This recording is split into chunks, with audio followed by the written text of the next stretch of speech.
আমি গত সোমবারে আহত হয়েছি ভাইয়া, বৃহস্পতিবারে হয়েছে। আমি এখনো হাঁটতে পারি না, তারপরে আসি আমি এই এদের দেখে আমি আর ঘরে থাকতে পারি না। আমার দুটা বাচ্চা আমি ঘরে কার্টুন চালাই দিয়ে আটকে রেখে চলে আসি। আমি আমার বাচ্চা দুটাকে কি খাওয়াবো? আমাদের তো দেয়ালে পিঠ থেকে গেছে। আমাদের এইখানে আমরা 6,500-এর ভিতরে আমার মনে হয় 2-3 হাজার ভাই বোন বিভিন্ন জায়গায় চাকরি করতো, সরকারি বেসরকারি, ওরা চাকরি ছেড়ে আসছে। মানে আমাদের এখন নিয়োগপত্র হাতে দিয়ে আমাদের কেন বঞ্চিত করা হচ্ছে, মানে বলার ভাষা নাই ভাইয়া। 2-3 দিন মার খাইছি, আমি এখনো হাঁটতে পারি না।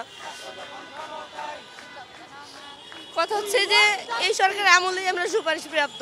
এটা যদি আগে হইতো তাহলে বলতো যে এটা অন্য আমলে, এটা আমরা নিয়োগ দিব না। উনি আমাদেরকে সুপারিশ প্রাপ্ত করেছেন, উনি কেন আমাদের নিয়োগ এখন কিনে নেবেন?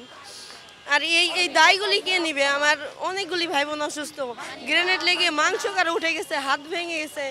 আমি গত সোমবারে আহত হয়েছি ভাইয়া, বৃহস্পতিবারে হয়েছে। আমি এখনো হাঁটতে পারি না, তারপরে আসি আমি এদের দেখে আমি আর ঘরে থাকতে পারি না।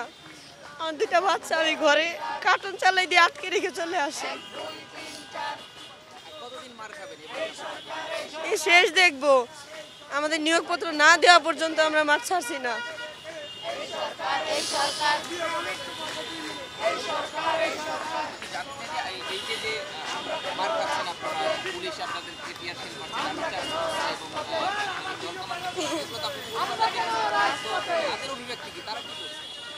কি বলবে বাবা মা? এগুলি দেখার পরে বাবা মার ভাষাটা কি থাকে?